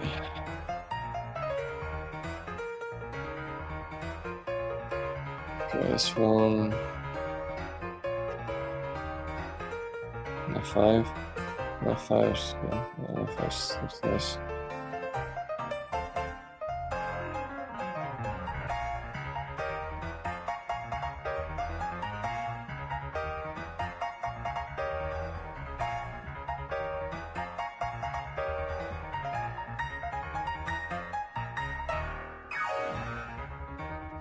Okay, it goes this way. Whoa. Check. Okay, because this way bishop knight g3 is annoying to him. I think so. Oh, knight g5.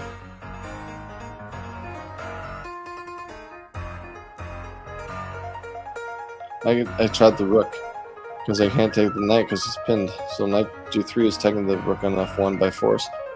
So it's nice to see. This one. Okay, he played the move that I like to see. Knight d5. Yeah, knight d5 to take an e3 and taking d4 is probably a threat next. Knight d5. Knight 5 is fine. I like this one. Do you believe in intuitive chess? Do you have such skill to play intuitively, or do you know how to train to play intuitively? Yes, there's actually a bunch of things I teach classes how to think and play intuitively, which you don't use calculation, you just use intuition instead of like raw calculation, because you can't calculate to the mate. That's a waste of time. You just go by what you think is by your judgment, risk assessment, and your actual wills will play on the right way. That's how you play intuitively correctly. The correct intuitive way is based on judgment plus skill plus pattern recognition plus a lot of factors. There's a lot of, it's like intuition, not just one thing, is a bunch of things combined. So if you think about it that way, intuition is a bunch of things combined, not just one thing. That's why it can be complex, because it's encompassing everything. Includes everything.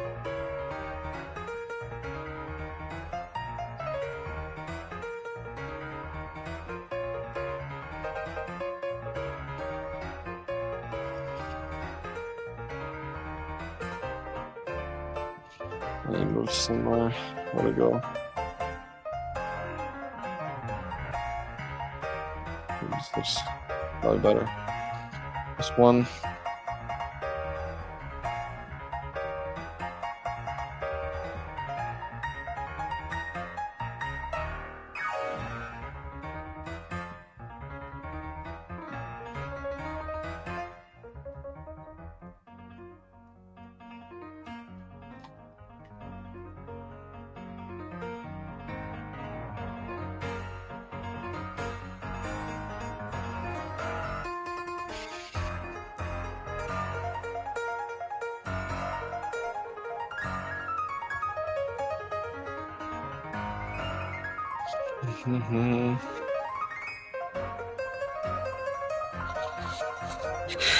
This looks.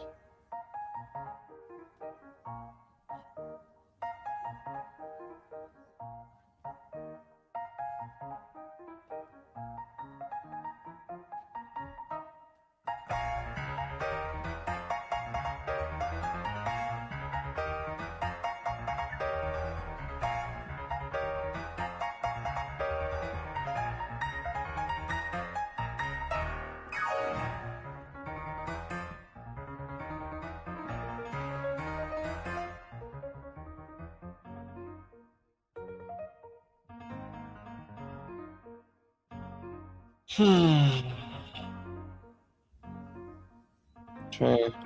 From there, he's inside this thing. It's disgusting. Okay. There are other ways of persuasion. There are other modes of control. There are other Yikes, this is a devastating move. That's 1G5. This, like, I don't want to resign here. It's like, You have so much left to learn. Want to save your men from the fire. Show me that you're willing take there, take there. It's like, take there, and then like, 5 to. Think of your heart. Don't break them. There is so much power, but there's no puppet here. This is the price we pay love. There is no line, never enough. So much power. No, maybe. I can't. This one, take there, and then. My wife waits for me. She's my everything, my Penelope, and she's all my. This is a bad thing. It's like trying to hold on to.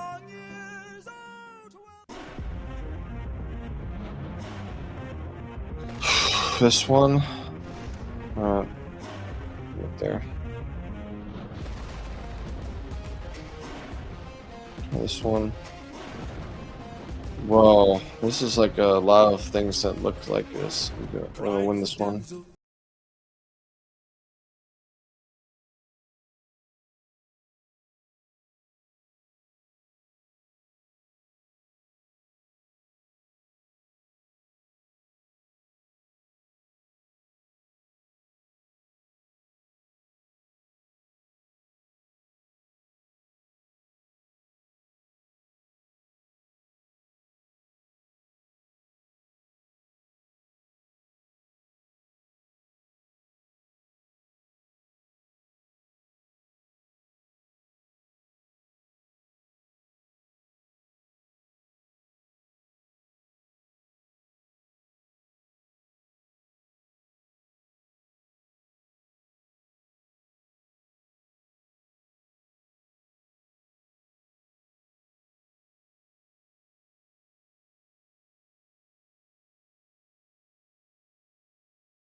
Well, this one, how can you survive this? He can't. He can't survive this one. Check. Pride is a damsel in I think I distress. lose this one.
I need to play faster. I'm just trying to figure out what to do now. I can't do F6s. They take on there and taking on. I can't weaken up my pawns more. I'll just do Queen C7. If I'm the queen. So queen. Oh, okay. That takes F3. Alright, so I was gonna trade the queens off and do this kind of game. Still good. Still good. Still good for me. Right. Maybe 2. Okay. Taking me 5. Okay. Queen in there. Really? I missed this? Bardo Thompson. This is. What? Queen F2? Queen F2 is like. Queen F2 is a silly blunder. Why do this one? The King H1 is simply better. In there. Knight takes C4. Then King H1. Knight C3. It's like, okay.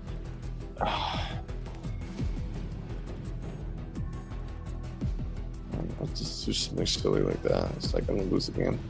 Lose the game. Knight takes C4. It's devastating. Alright, this one.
Mm-hmm.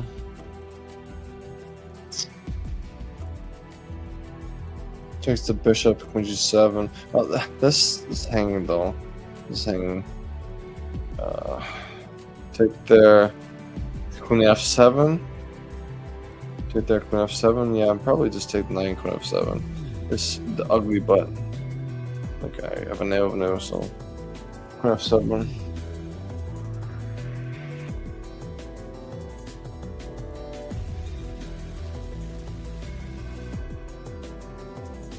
Goes this way. What? Goes this way. Take the bishop. So like this is so stupid. Bishop e2 was winning a piece. I just did something better for him. There's no reason absolutely no reason. It's not anything clearly.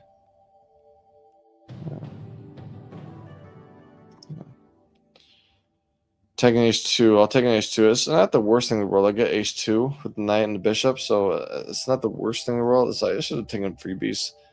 Should have taken a free piece, and I didn't do that. b5 is a misnomer. This one, queen f3, queen g3.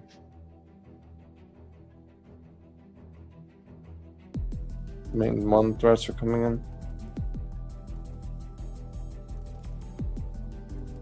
Yeah, main threats.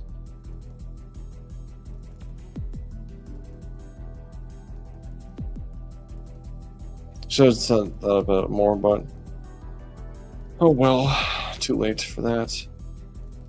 Just 11 games. Yikes! I need to play faster.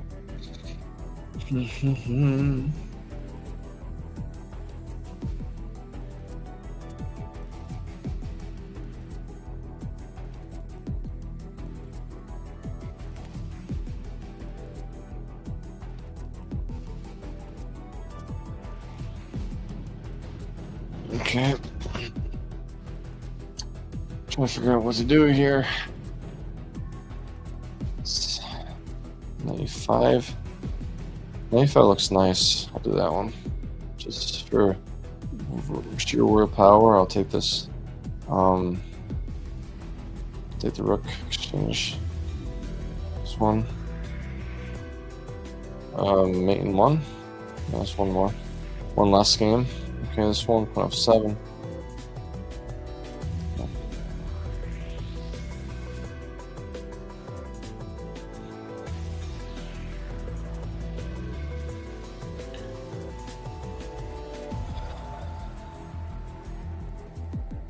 Ten games and 28 minutes to go. Ay. Right there. And then pawn takes there, knight takes, works just there and there, but still, two rooks in the 7th was really good looking, I think. But then knight e5, it's not kosher.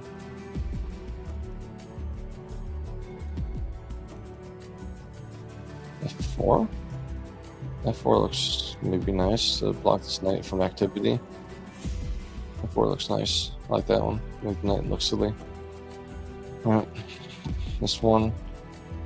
Alright. Queen f4. Trying to do it mate. Knight e5 next.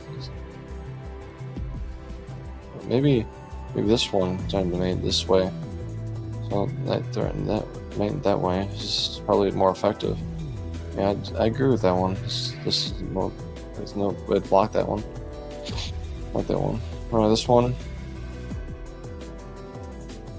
Okay. Not there. We're, yeah, this pieces. Knight feet.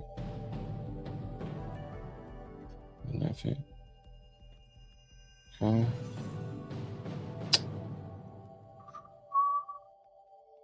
Check. Look at this one. Take there, get developed, and then they're not threatening anything. I just do check, checking king g2. King g2 has to be played. In that case, if king g2 has to be played, f5 is the move. Then knight takes f5. Simple chess. Simple chess. No worries about the details. Simple chess. Simply winning. Okay, this one. Bishop h4. This one. Queen takes there. You'd probably do queen f7. Yeah. This one.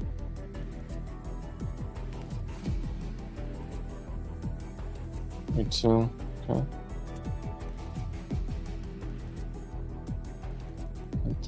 Right there. The knight there is winning the bishop for the knight. Like this one. I would have the bishop pair for the knight. The bishop, so that's good.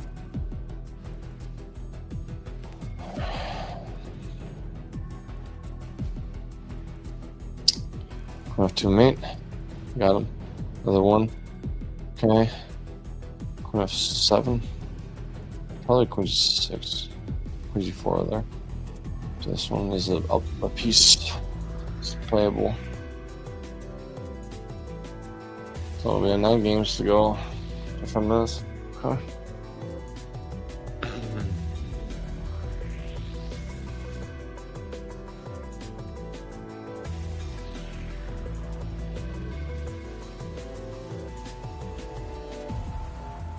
Oh, this is really early in the game.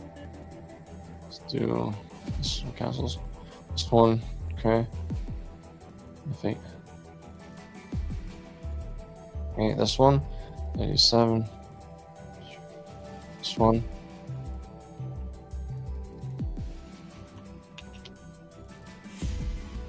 Did I do knight d5? I think I did knight d5. Yeah, take the bishop. Okay. a6. Okay, a6. e4. Knight d3. Well, okay. It looks nice to me. Yeah. Knight f5. Okay. If I do this one, take the there. Knight b7. Knight goes back to nowhere. So let's do. It's like that.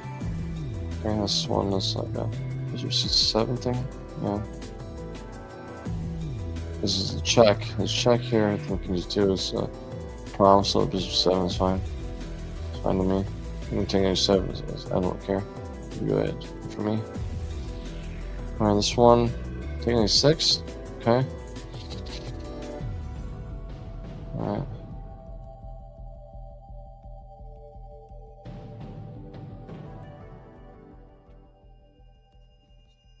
Queen f4. Queen f4 works e7. Takes an e5. Yeah, this queen f4 is fine. Make some threats. So whatever threats we can make, I'll do it. Alright, knight d5. Pawn takes d5. Takes an d5. Taking c7 threat. This is guaranteed to happen. It's a guarantee. Bishop b4 doesn't matter. I'll just do knight c7 and take the rook. This is trade of a pawn. It's great for me. Is it a few pieces though? Is it 2 pieces up he has? That's another question. He has 2 pieces up. Alright. It's a knight. Okay. This one.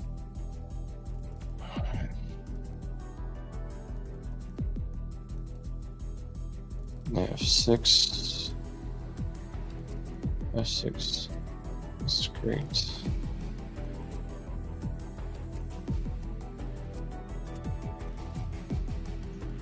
g4 maybe. g4 is doing what? f6 is better. Get his knight in the game. Alright. Bishop there. Knight takes c7. Attacking the. Oh, this is the bishop's. Nice pinned. Take there. Take there. Take there. Take there. No, 2 pieces for the rook. Nice. Nice for nothing. Thanks for nothing. Okay.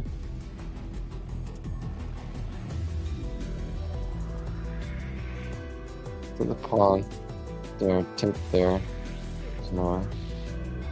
C4.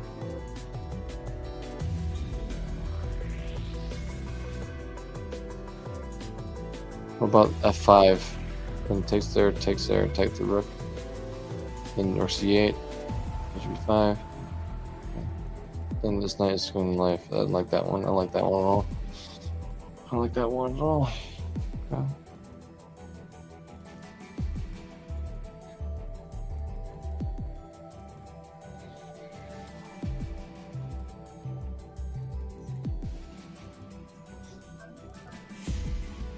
Huh.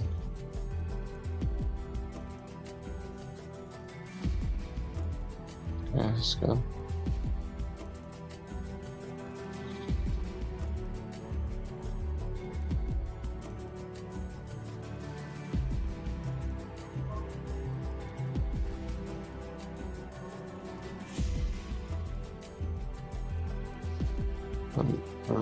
Go.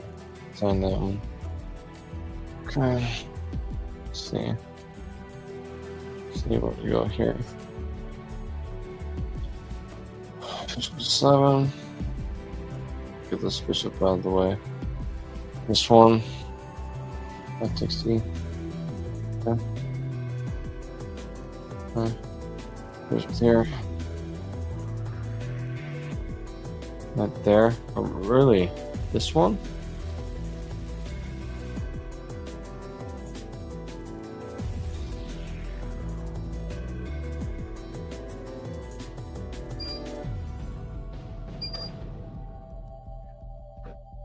Big old threat.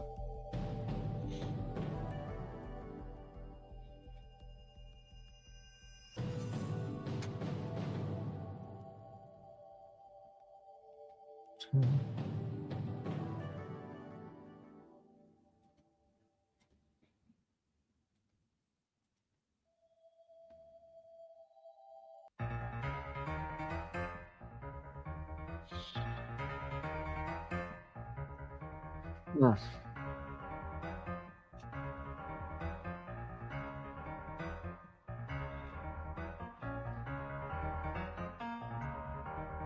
Here's your 6 is next. Get the bishop out and do stuff.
All right, let's see how many games I have left. 7 more games, 18 minutes to go. That's doable. Doable. How many games I've lost? 2? Well, 2 losses, 17 wins, 7 more games to go. I'm locked in, so I'm trying to figure out how to win this one.